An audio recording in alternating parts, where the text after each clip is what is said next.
Next on Images Imágenes, valuable information you should know about Alzheimer's disease.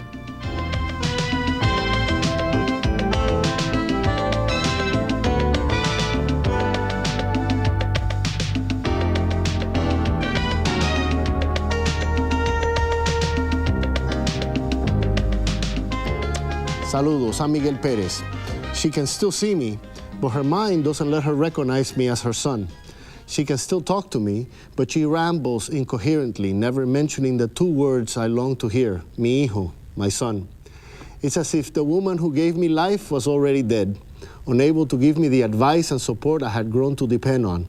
Her name is Lilia Perez Martinez. She's 78 years old, and she's not just an Alzheimer's patient, she's my mother. Needless to say, I know the subject we're about to discuss. Approximately 4 million Americans suffer from Alzheimer's, a progressive and degenerative disease of the brain. Unless a cure is found by the middle of the next century, more than 14 million Americans will be afflicted by Alzheimer's, which is currently the fourth leading cause of death among adults in the United States. And what does this mean for Hispanic families who traditionally take care of their aging relatives at home? It's a mind-boggling phenomenon for both patients and their relatives. And here to discuss it are Dr. Beatriz Bueno, a health promotion coordinator for the Morris County Organization for Hispanic Affairs in Dover, Frederick Brand, the Northern New Jersey chapter manager of the Alzheimer's Association in Parsippany, and Juana Ortiz Rodriguez from the Essex County Division on Aging in East Orange. Welcome all to the program. Thank you very much. It's a pleasure having you here. As you can see, it's a very touchy subject for me because Sure. I know what it's like to be a relative of a patient of Alzheimer's. How does it begin? It begins very slowly, Miguel, almost imperceptibly. It's almost like for the first few times that a person begins to not remember things, you don't even realize that something is getting worse and worse over time. So it may appear as forgetting how to do things that you once ordinarily knew how to do all the time. It might be some difficulties in language, in forgetting words that are normally common. It might begin by beginning to lose your way to familiar places. You might notice some personality changes in the individual. Person may not be able to do, as I just mentioned before, things that they always were able to do for a longer period of time. That's not unusual, but when the gaps grow bigger and bigger, and when the memory, the reasoning, and the thinking are more and more impaired, then something may be wrong, and that may be Alzheimer's disease.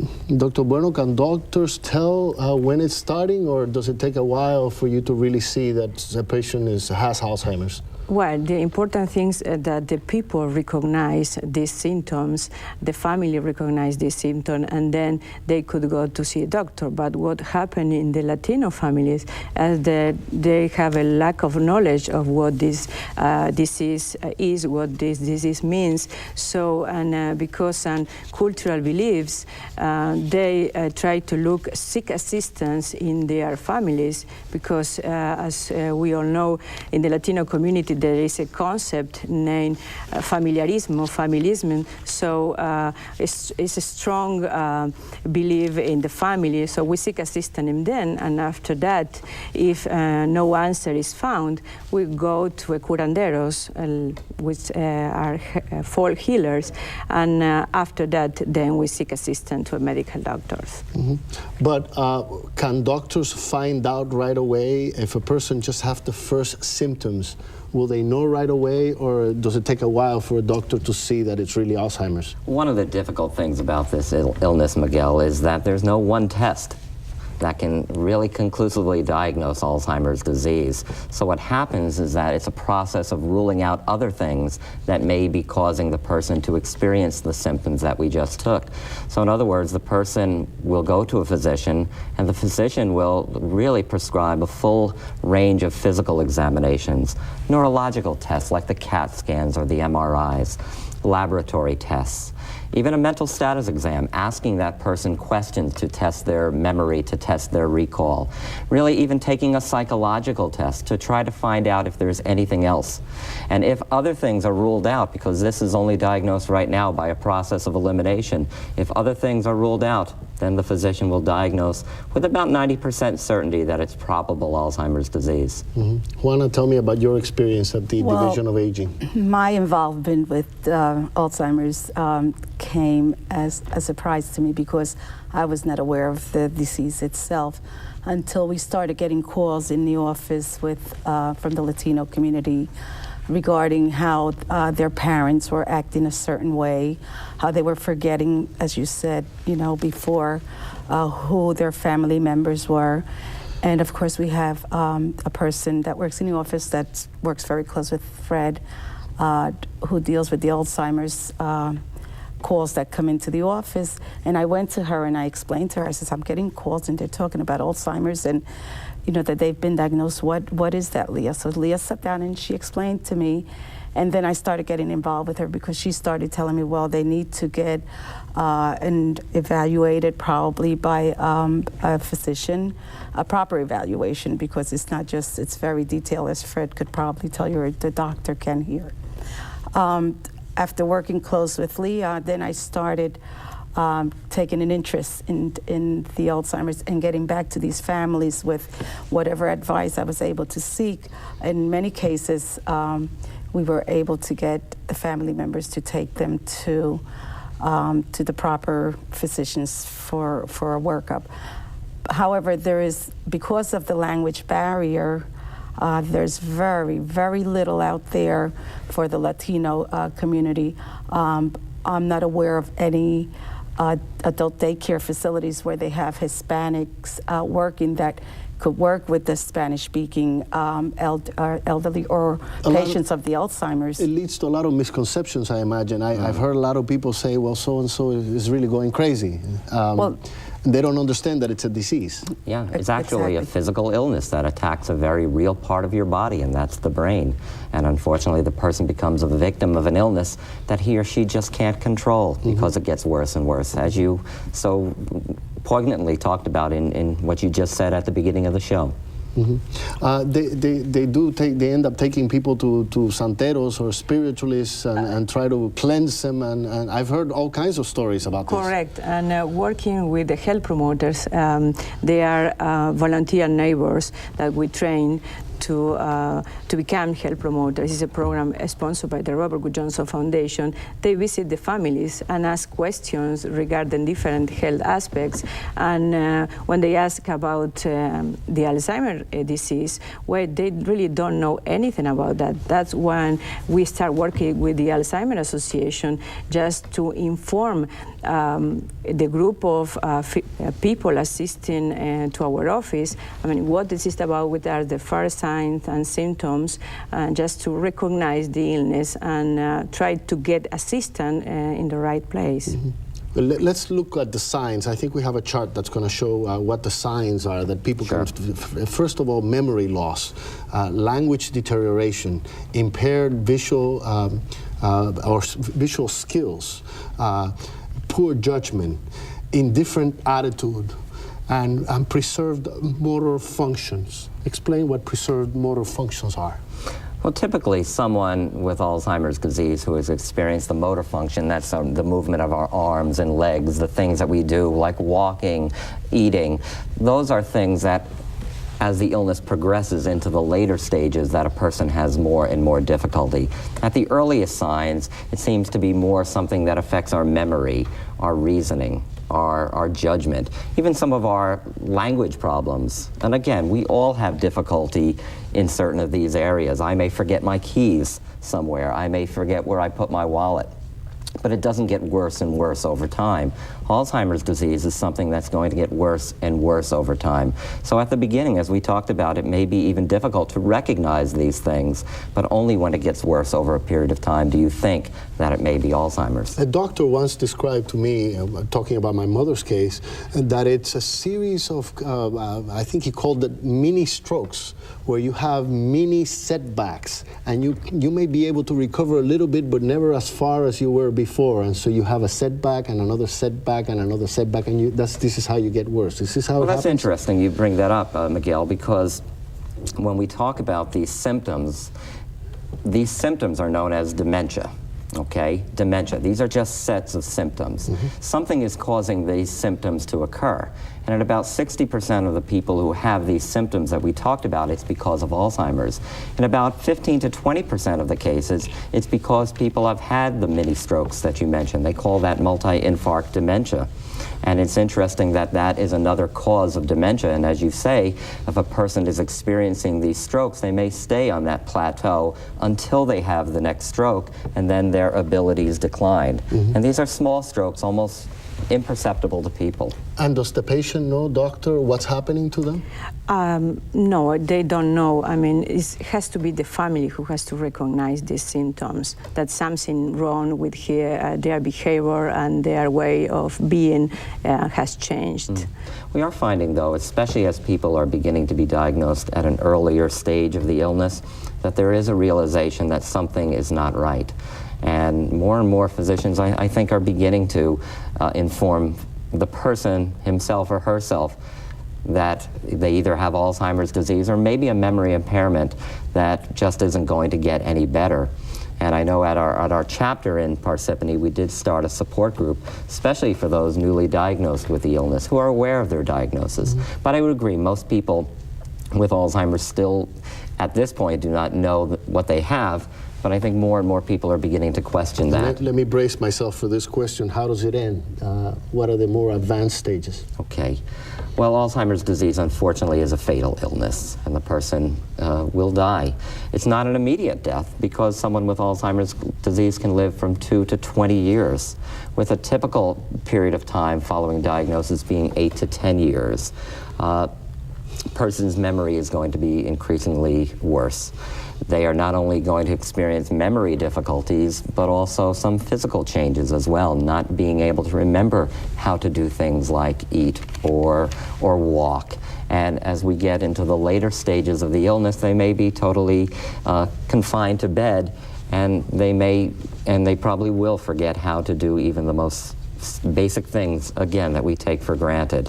Miguel, and that's the hardest part for, I guess it would be for anyone, but mainly with the Latino people who are used to keeping their loved ones at home. I mean, I don't think I would ever think of putting my mother into a nursing home, but it is a reality, and there comes a time when they will not be able to deal with this situation at home. So they have to start preparing themselves for the later.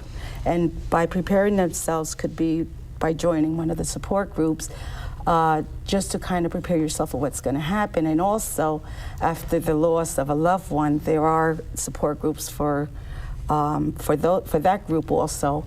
Right now, I have been taking an interest in starting probably a support group for the Latino community. Now that one of the UMDNJ Gerald's psychiatric unit has just hired, someone who's Hispanic or bilingual in Spanish, and probably now that I met the doctor, and of course the Alzheimer's Association has someone who is Hispanic, that maybe we could probably meet and start planning for a future support group for people such as you. But it also affects the family economics. When you have an elderly person at home who is sick, in the beginning, I guess it's not that hard, but once the Alzheimer's patients gets worse and worse, more and more time needs to be devoted to this person. But not only that, I mean, we have found that a lot of Latinos in our county, 80% out of 700 people has no health insurance at all. And this is not because the Latinos don't work, that's because the place they work don't provide this kind of health insurance. And at the same time, the amount of money they earn is so low that they cannot afford a private health insurance coverage. But if you have to work, and this person needs a full-time caretaker, how do you do it? Person is going to need more and more assistance as the illness progresses, and you're absolutely right. A recent study came out that indicated that over 50% of family caregivers are either losing their jobs, either working less hours, or not getting promotions because of the time they have to spend caring for their loved one with Alzheimer's, and the typical insurance that we are aware of, Medicare, and even the private health insurances do not cover the cost of caring for someone with Alzheimer's disease, where most people want to care for their loved ones, and that's at home. So our system is not prepared to really do what it has to do in order to be very supportive to families. Is Alzheimer's hereditary? That's like the $64,000 question. The evidence is not yet clear. What we do know is that most cases of Alzheimer's disease are what is called sporadic, meaning it may only happen once in a particular family, if at all. That being said, if one has a primary family member, a mother, a father, a sister or brother with the illness, they are at a slightly increased risk of developing the illness later in life. But it's important to know that most cases of Alzheimer's, as we know right now, do not run in the family. There are, of course, Ronald Reagan, we know, has Alzheimer's. It's probably the most famous case in the country, but there's a famous Latina who is probably known as a Latina, Rita Hayworth, whose real name was Margarita Constantino. Oh. She died of Alzheimer's. And I think when you have a case like Ronald Reagan right now, it does bring a lot of attention to the illness, doesn't it? Yes, correct. But a program like this, and an organization like Alzheimer, and again the Division of Aging, we have to work together to make the community, in this case the Latino community, aware of this illness and where to go to get help. You mentioned about the financial burden that it puts on a family. I was working with a family who now is getting services from what we call our respite care program from the Essex County Division on Aging. There is a criteria, that you must meet. There are some people who are helped through the Medicaid program also, and this care is for not only for the person who has the illness, but also for the caretaker, who most of the pain and suffering is on the caregiver, just to give her a chance to, maybe if she wants to go and get her hair done, just to get away for the weekend. There are places where you can send your loved one that the person will be taken care of by the proper personnel of the institution. But economics aside, the stress level of the whole family. Miguel, there's a book right now that's probably read by millions of people that's in Spanish and English. It's called The 36-Hour Day, and I think the title says it all. In caring for someone who is going through Alzheimer's disease, especially as the illness progresses, it's not a 24-hour day, it can be a 36-hour day. And certainly the respite, the time out, can really enable families to recharge, to come back more refreshed and be able to provide care for their loved ones. So getting that rest, taking care of the caregiver is so very important. It's also a very slow way of dying, isn't it? Yeah, that's right. A very painful way. Very painful. I think Nancy Reagan has indicated that when she's talking about her husband. It's a slow goodbye One of the things that I notice about my own mother is that she will remember things that happened 50 years ago, but she doesn't remember what happened yesterday. Yeah. Is that normal? And that's the typical signs of Alzheimer's disease as the beginning, and certainly as it progresses as well, that someone will have more of a recall for longer term events than they will for things that happened, just as you said a few minutes ago. Unfortunately, their ability to remember even the things that happened years ago declines as the illness progresses. I'll tell you an anecdote because I need you guys to explain this to me. My brother and my brother looks a lot like me.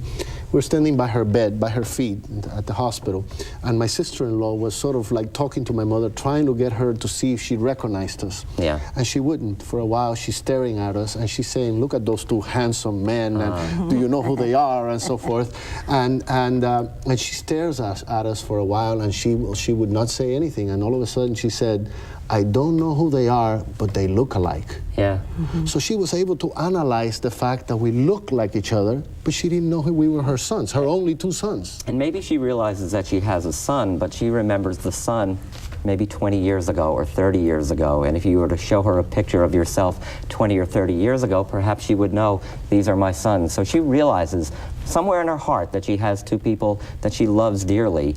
But when we talked about the symptoms, the spatial and the visual, it just doesn't click that the son that she sees now is the son that she has. So might show her a picture of 20 or 30 years ago of you and your brother. I'll try that. As you're saying that they don't recognize their loved ones, there was a woman who really broke my heart when she says to me, my husband doesn't know who I am. But yet in the morning, he would get up and remind her that he had to go and saddle up el burro with the cestas, the baskets on each side, the barrel, to go into market with his produce. That, going back into Puerto Rico, I guess that's what he did for a living. And every morning he would wake up very early because this is what he wanted to, this is what he remembered. Sure. What can a family member do if they realize that something is happening that is not right? Well, I think the first thing they should do is consider very strongly going to a physician to develop a diagnostic profile. What is happening to that person? What is the diagnosis? Because it may be Alzheimer's that is causing it. It may be other things. It may be things that can be treatable and reversible, depression, various medications that interact, thyroid problems. So you should get a diagnosis. Following a diagnosis, a person should learn as much as they can about Alzheimer's disease. And they can do that by calling the Division on Aging, by calling the Morris County Office of Hispanic Affairs, certainly by calling the Alzheimer's Association. We provide thousands of information pieces about the illness in English and in Spanish. And then they should consider learning what the services are and getting help for themselves too.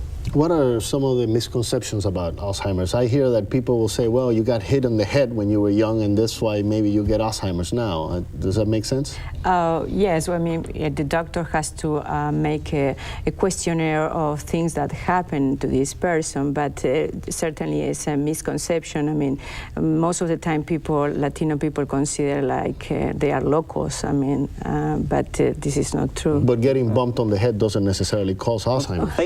Again, research has come and has indicated that head trauma may in fact increase one's risk of developing Alzheimer's later in life. That still has to be studied. What about taking too much medicine? Well, during life. Okay, the interactions of various medications can cause one to experience the dementia, and if the medication is reviewed and the proper medication is prescribed, then a person may be able to come back to the way they function beforehand. That doesn't happen. That happens a lot with medication, but most of the time a person who is experiencing these symptoms is having it caused by Alzheimer's disease. And at the Division for the Aging, do you see some elderly folks coming to you and saying, my friend may be having a problem? Do they recognize, do they help each other out? Do they recognize among themselves that their friend, some changes are happening to one of their friends? Well, they don't come directly to me, but within the programs that we fund at the senior centers, yes, they are aware of changes that Rosa used to come in looking so nice. Now she's not looking pretty. She's not dressing right. She's wearing the same clothes. She's not eating the way she used to eat. She doesn't participate in any of the activities. And then, then they start noting, once they talk to the family, that yes, that the family has noticed this also, but they don't know where to go. So this is where education, there is a great need out there in educating, especially the Latino community, and what to look for and where to go. And that there is help out there, even though there may be a language problem, but there's always someone that they can turn to. They can always call me at the Division on Aging if they need me to translate for them. They can call the association now that they have someone there. And there are a lot of programs that have Hispanic or people who speak Spanish working for them. But the only problem right now is, like I mentioned before, that we are not secure in sending our father or mother or whoever it may be to a senior center where they are not within their surroundings and their cultural or their cultural surroundings or environment. I wish you luck with your support group, and let me know because I like to join it myself. I think that it's a great idea. Thank you all for being here. I've learned a lot from you. Thank you for having us. On a lighter note, let me take a moment just to say that Images Imágenes celebrates its 25th anniversary this season, and we hope you, our faithful viewers, will join us for a special celebration on Saturday, June 6, 1998 at Newark's Robert Treat Hotel. It's a dinner dance featuring many celebrities and the hottest salsa superstars. For more information, call Images Imágenes at area code 973-648-7085 or the Center for Latino Arts and Culture at 732-932-1263 or the Center for Hispanic Policy, Research and Development at area code 609-984-3223. And I remind you, tune in next week for another edition of Images Imágenes. Hasta pronto.